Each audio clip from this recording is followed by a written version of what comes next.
so good to be back. I love being in my kitchen, but life has gotten crazy lately. I think it's been that way for a lot of us. So today I am going to show you my hack for making gnocchi.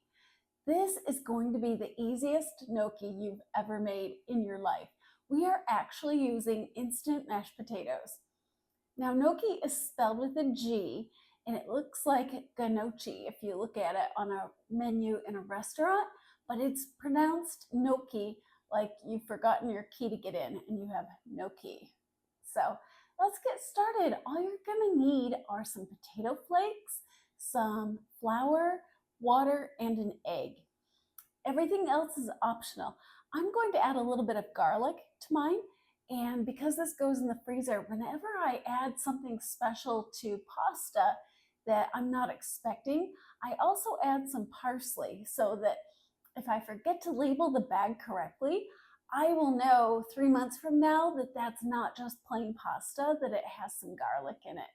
And that's a little trick that I use, and maybe it would work for you too. Let's get started. Of course, you can do this with regular mashed potatoes, but I don't always have time. And I'm also looking at doing things that are made from shelf-stable products, things that I have in my deep pantry. And I always have potato flakes because mashed potatoes are freaking delicious no matter what. And nothing makes you feel good when you're kind of poor, like I have been lately, like mashed potatoes. You can do so much with them. And I don't measure, you just measure from the heart, of course. And lately I've been setting fire to my hand towels. I don't know why I'm doing that. I wish I'd stop. I have a gas stove and I don't have any actual hot pads, so I use hand towels. And sometimes I'm not really careful with them. Again, I wish I was, but sometimes we can't change who we are. So I'm just going to mix up some mashed potatoes, and you don't have to put anything fancy in it. It doesn't need any cream or butter because the real beauty is going to be in the sauce that we put on top of it. We are just making the basic pasta. So I think I want to make a little more because this is going to go in the freezer, and of course it's always yummy, and you can never have too much yummy going on.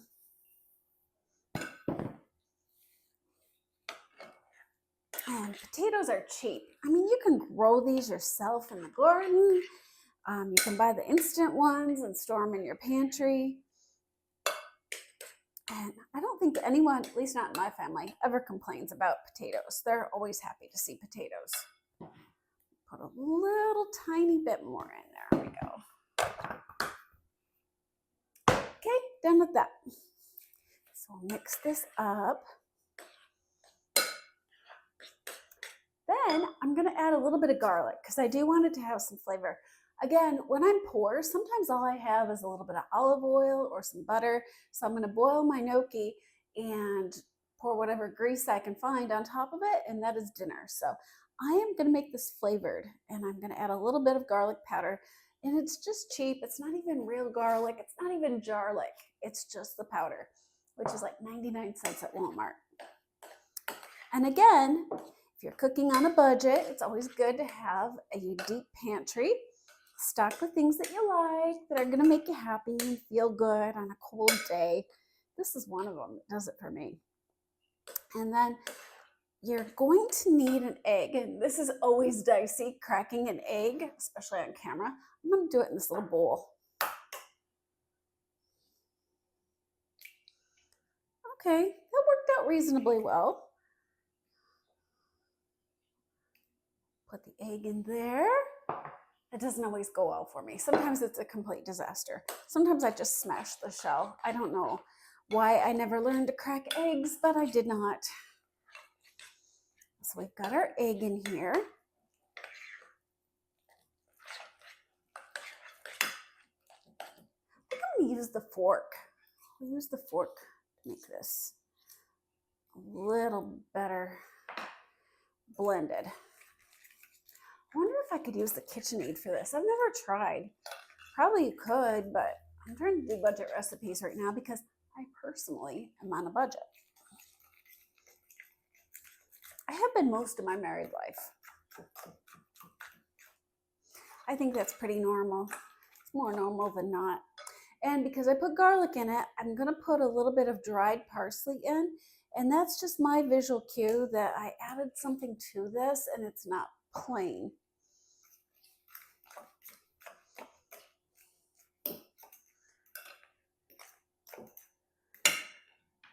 I'm really good about labeling and dating the things that I put in my freezer, but it also helps other family members too. If my husband is going to grab something out of there and cook for us, he kind of knows what my system is, and the parsley would tip him off that there's something added to this.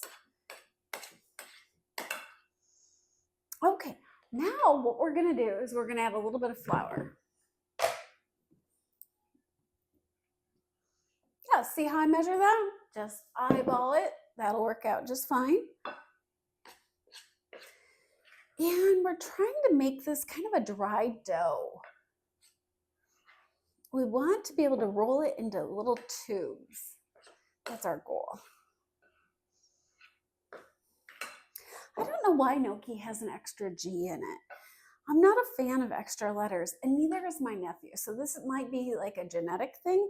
My nephew, his name is Jack, and when he started kindergarten, he informed his mother that he wasn't going to spell his name J-A-C-K.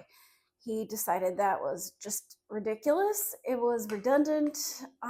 He didn't use the word redundant, that's mine. But he said J-A-K will get the job done, and so he just wanted to be Jack, J-A-K. And I think they went with that for a while. I kind of liked his reasoning.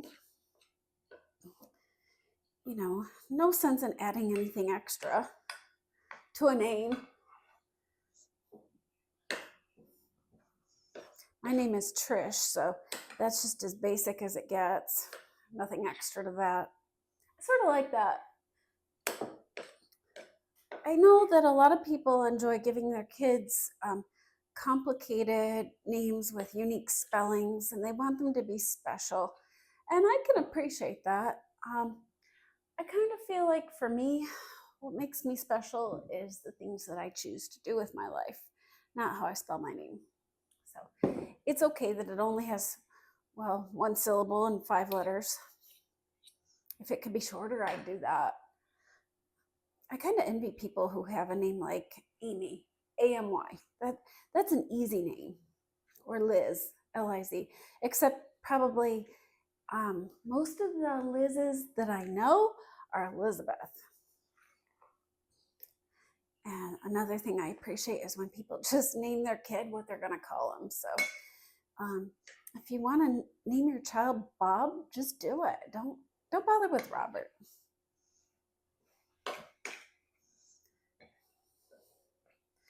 Oh, this is looking perfect. Okay, see, I can make little balls out of it.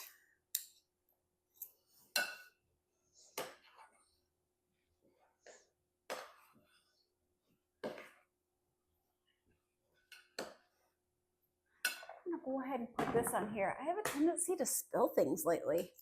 I don't know what's going on here.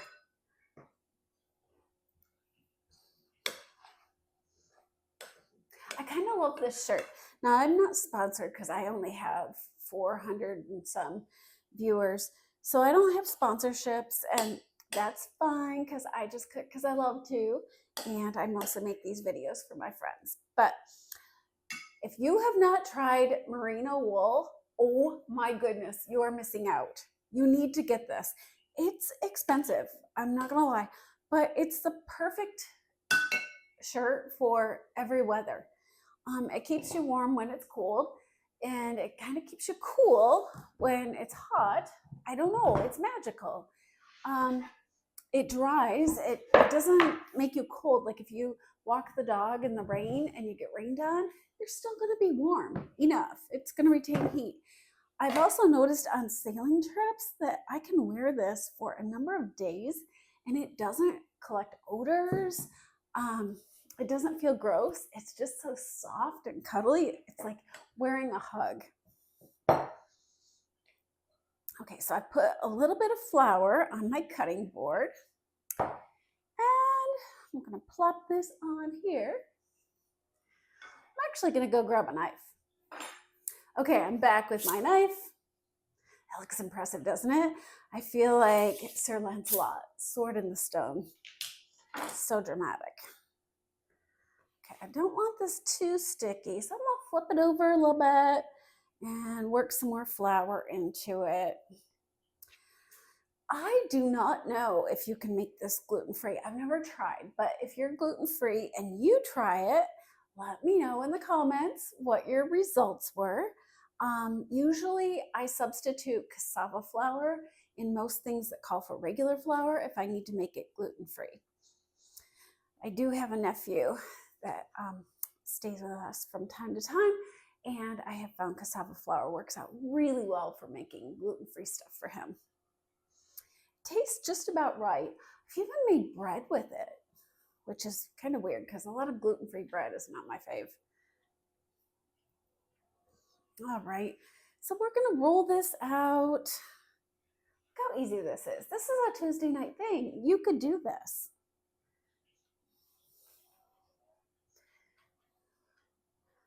Oh yeah, that looks great. Okay, I'm gonna move this one aside.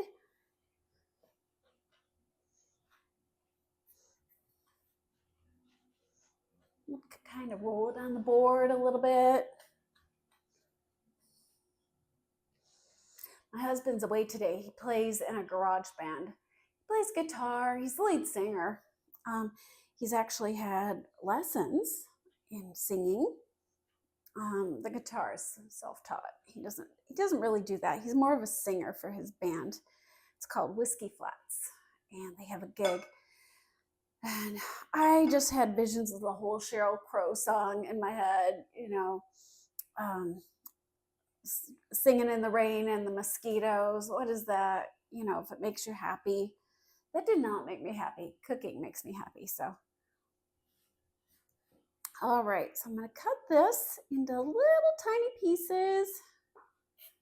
And if your knife is sticky, just dip it in a little bit of flour. I try to make them reasonably even.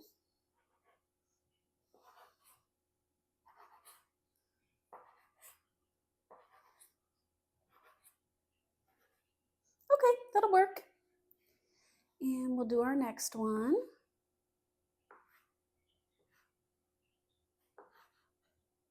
This smells really good too. I think the addition of garlic is a good idea.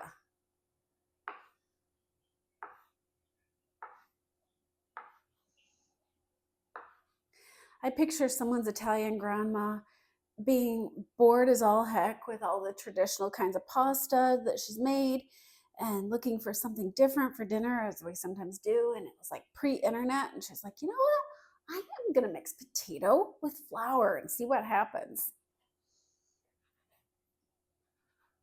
I love dining at other people's houses because I like seeing what other families do, what recipes got passed down through the decades. Okay, so then you go through, and with clean hands, of course, you're gonna make a little thumbprint in each of these.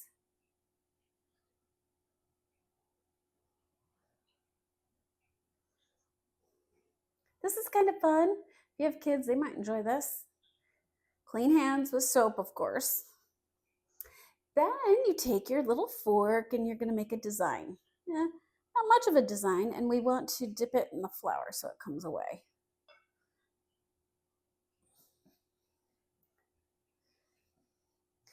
I'm not sure the official reason for doing this, except it holds the sauce a little better at the end, whatever you're putting on it, whether it's marinara or bolognese or an olive oil. Of course, Alfredo is delicious. And then what you do is you can freeze these on a cookie sheet, and when they're frozen, you put them in a bag with the date and what it is, and also that you've added some garlic to it. In case your partner is cooking, you don't want to surprise them and have them put the wrong sauce on it because they didn't know it had garlic in it already.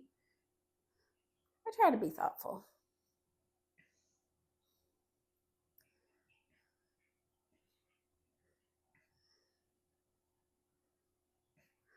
Okay, look how quick and easy this is.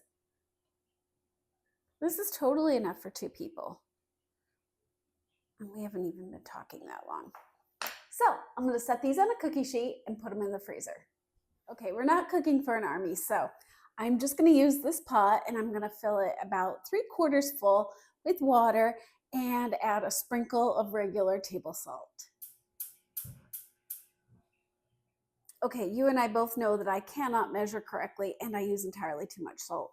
I am just gonna own that. We'll just put in as much as we want there. Okay, while we wait for our water to boil and our gnocchi to get a little more frozen, it's not gonna freeze completely, but it'll be better if it's cold. What we're gonna do is we're gonna make our own sauce. Now, don't come at me if you're Italian and your grandma grows her own heirloom tomatoes. I know, we've all played that game too, but right now we're poor. Everybody's poor. Groceries are expensive, so we're working out of the pantry. I'm just gonna use a little can of tomato sauce, and you can use the big one if you have a big family, but I'm generally only making this for 1 or 2 these days. So I'm gonna empty out the can into my saucepan. And I get the unsalted one because we know how much I like to use salt. And I'm gonna throw in entirely too much salt. I'm also gonna put in some Splenda brown sugar. You always, always, always add sugar to any kind of a tomato base. It's gonna make it 1,000 times more delicious. And you don't need a whole bunch. This is maybe a little teaspoon worth, but it just takes the bite out of the acid and it really enhances the other things that you're gonna put in there. And for fun, because even when you're poor, you want your food to be pretty, I'm gonna put in a little bit of parsley that's dried. Always have dried herbs on hand. It's better than going without, right? And this is dried thyme. Same thing. You can grow this in your windowsill, and I usually do. But I also have some that's dried down in the pantry downstairs or when I'm in a hurry and just need to add a little flavor. And then this is my secret. This is rosemary. If you haven't added rosemary to your sauce, you are missing out. You should correct that immediately. And even though we put some garlic in our gnocchi, we're gonna add a little more. So that's it, that is all we do. So I'm gonna put this on a burner on low heat and just let it get warm. It's all cooked. It doesn't need to have hours and hours simmering. So again, it's very Tuesday night friendly. And while we do that, we're gonna put our gnocchi into the boiling water. Okay, I've got my water boiling right now. And of course, I've got my perpetually burned hand towel because I'm setting everything on fire. I don't know what's wrong with my brain, but something is going on there. I'm gonna take the lid off and I've got my almost frozen gnocchi on a cookie sheet. And they are easier to work with when they're frozen. And we will dunk those into the salty water. And I'm only making as much as I personally want to eat. Now with most pasta, it takes about 4 minutes. And with gnocchi, you just boil them until they float. So when they float, they're done. I'm gonna put one more. I think I'm kind of hungry for lunch. And you don't stir them, you just let them do their thing. So here they are boiling. While we do that, I'm gonna get my sauce warmed up. It doesn't need to cook on high, just low. It only needs to be warm because we're not trying to get rid of any kind of dangerous bacteria. It came from a can, it's dried herbs, it's fine. I do have a spoon holder somewhere, but probably I'll find it when I get away from burning up all of my hand towels. I don't know when that will be. You can cover it if you want to. Kind of give them a little steamy effect.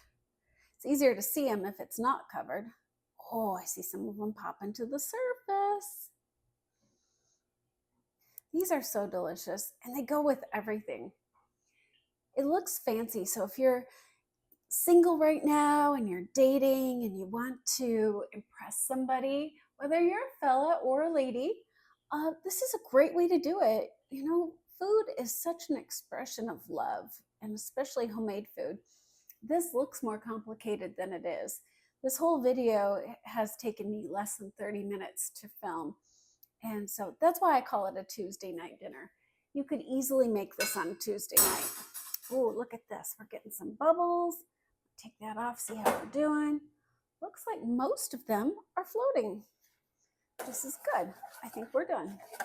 Since I'm just cooking for one today, I am going to put this into a bowl, and I've lined it with spinach because it's good to have a little extra nutrition. And I'm going to scoop these out with a slotted spoon. This is actually for spaghetti, but I used what I have, and I'm going to lay those on there. Get all the water out of it. And I like my food blazing hot, so no need to let this cool.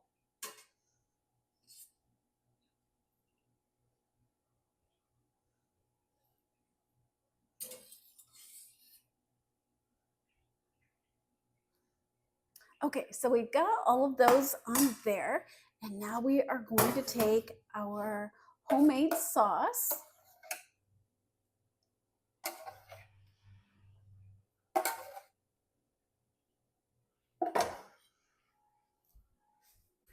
Of course, the last step is to put a little bit of fresh grated Parmesan. Oh, that's going to be so good. Perfection. Here's our gorgeous, finished, homemade gnocchi. Of course, if you're going to fancy this up for a date, add a little bit of parsley on top. It can be dried. Always add Parmesan cheese. And I've put mine on a bed of spinach. I hope you make this, and I hope you love it. Bon appetit!